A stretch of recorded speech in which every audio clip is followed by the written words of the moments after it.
నమస్తే, నేను మధు. రోజు రోజుకు బంగారం వెండి ధరలు అమాంతం పెరిగిపోయి చుక్కలు నంటుతున్నాయి. ఇక చూసుకుంటే బంగారం ధర ఏ లెవెల్లో ఉందో ఇప్పుడు వెండి ధర కూడా అదే లెవెల్లో పెరుగుతూ పోతుంది.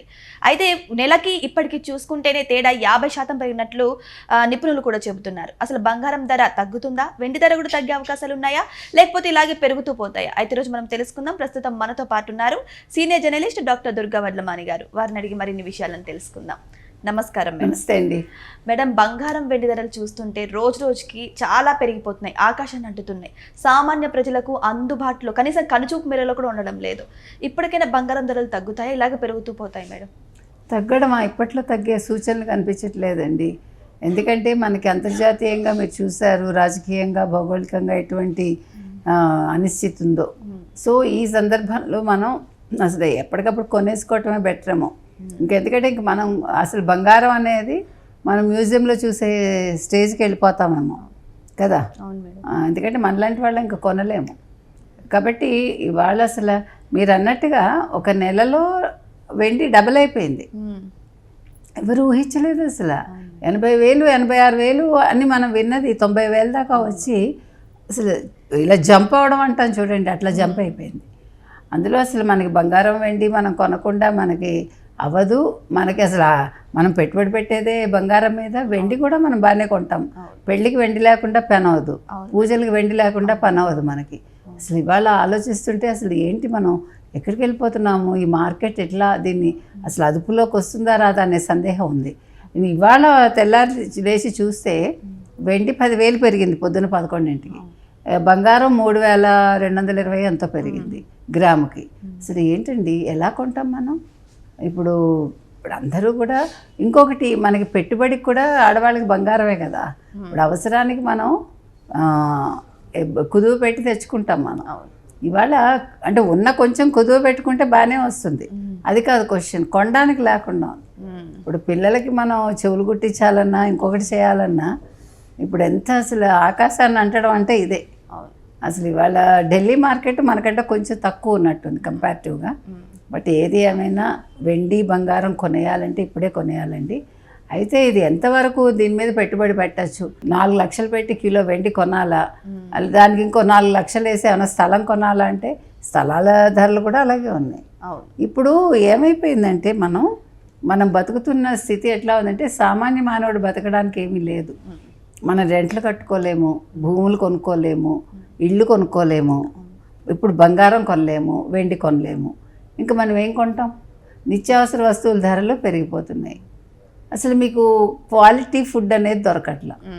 ఒకప్పుడు టీ పొడి మీరు కొంటే ఛాయ్ తాగితే ఎంత టేస్ట్ ఉండేది. అవును. ఇప్పుడు మీరు ఒక చెంచా ఒక్క కప్పు టీకి వేసినా కూడా అది తెల్లగానే ఉంటుంది, రంగు లేదు. అంటే ఇవన్నీ కూడా ఏమైనా కల్తీలా, సెకండ్ హ్యాండ్వా, లేకపోతే ఏమైనా రీసైకిల్ చేస్తున్నారా, ఆ డౌట్ కూడా వస్తుంది మనకి. అంటే ఎందుకని క్వాలిటీ చెక్ అనేది ఉండట్లేదు, అది కూడా ఆలోచించాలి మార్కెట్లో. ఎందుకంటే సామాన్యులు ఎలా బతుకుతారు? మీరేమో ఉచితాలు ఇస్తారు, ఉచితాలు ఇవ్వడం వల్ల ఏమవుతుంది, అది కూడా మధ్యతరగతి వాళ్ళకే భారం. ఇప్పుడు మనమే కదా ట్యాక్సులు కట్టేది ఎక్కువ.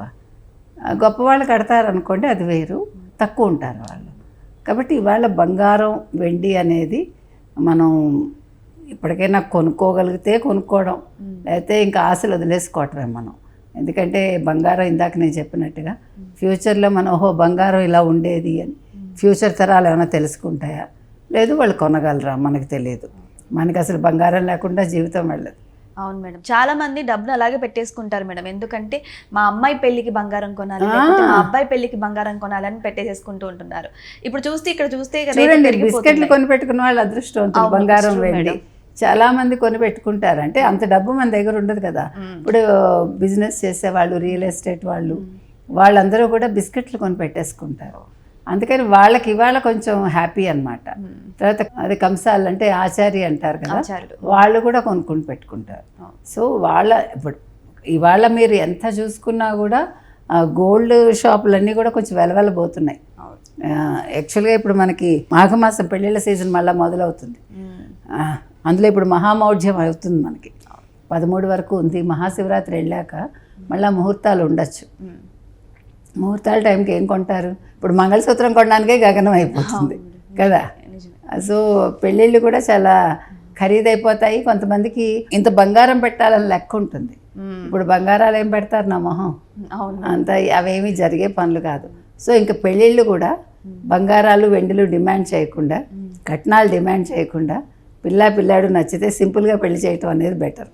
ఆ ఖర్చు పెట్టేదాన్ని కొద్దిగా ఏదో బంగారమో లేకపోతే వాళ్ళకి ఏదైనా ప్రాపర్టీ కొనిస్తే బాగుంటుంది అనేది నా ఉద్దేశం. కానీ బంగారం ఎప్పుడు తగ్గుతుందా, ఎప్పుడు కొందామా అని కొంతమంది కూడా వెయిట్ చేస్తున్నారు. ఇక్కడ చూస్తే ఆల్రెడీ బంగారం కొన్న వాళ్ళు ఉన్నవాళ్ళు ఇంకా ఈ బంగారం రేటు పెరగడం వల్ల వాళ్ళు ఇంకా ఉన్నత స్థాయికి చేరుకుంటున్నారు. కానీ లేని వాళ్ళు మాత్రం బంగారం తగ్గితే కొందాం అని ఇంకా అదే స్థాయిలోనే ఉంటున్నారు మేడం. మరి వారికి ఏం చెప్తారు? ఏదైనా అంటే కొంచెం ఇప్పుడు ఏమంటారు, ఉక్రెయిన్ వారు అవన్నీ తగ్గిపోతే ఏమన్నా మరి ఏమన్నా బంగారం వెండి తగ్గుతాయా ఫ్యూచర్లో అనేది కొంచెం వేసి చూడాలి. ఇప్పుడైతే ఇంకా పెరుగుతుంది తప్ప తరగడం అనేది కనిపించట్లేదు. భయం వేస్తుంది నిజంగా చెప్పాలండి. అసలు మన కళ్ళ ముందే ఒక 2 నెలల్లో ఇలా పెరిగిపోవటం ఏంటి, అసలు ఊహించండి. ఇది ఊహించుంటే అందరూ కొద్ది గొప్ప కొనుక్కునేవాళ్ళు. సో ఇప్పుడు చాలా టూ లేట్ అనుకోండి మనందరం. ఏది ఏమైనా కొంచెం వేసి చూస్తే, ఒకవేళ ఈ వార్ ఆగిపోతే, ఇది కావాలని హైప్, ఎందుకంటే ఈయన టారిఫ్లు పెంచడం ట్రంప్, అసలు ట్రంప్ విధానాల వల్లే ఈ గోలంతా వచ్చింది. కాబట్టి ట్రంప్ దిగిపోతే బాగుండని చాలామంది అనుకుంటున్నారు. అది కనుక జరిగితే ఇవన్నీ కూడా అలా సడన్గా పడిపోయే అవకాశం ఉంది. సో దాని మీద కూడా ఇప్పుడు నమ్మకాలు లేవు కదా అయితే. అదే. సో ఏదేమైనా సరే బంగారం వెండి మాత్రం ఇప్పుడు సామాన్య ప్రజలు చూడడానికి కూడా లేనంత ఎత్తు ఎదిగిపోయాయని చెప్పొచ్చు. మరి ఇప్పటికైనా సరే బంగారం వెండిని కొంచెం ఇన్వెస్ట్ చేసుకోండి. అది కూడా గ్యారంటీగా చెప్పలేం, ఎందుకంటే రేపు పొద్దున ప్రభుత్వాలు మారినా, మన రూపాయి విలువలు పెరిగినా సరే బంగారం విలువ కూడా అమాంతం తగ్గే అవకాశాలు ఉన్నాయి. మరి వెయిట్ చేసి చూద్దాం భవిష్యత్తులో ఏం జరగబోతుందా అని. Thank you so much. Thank you.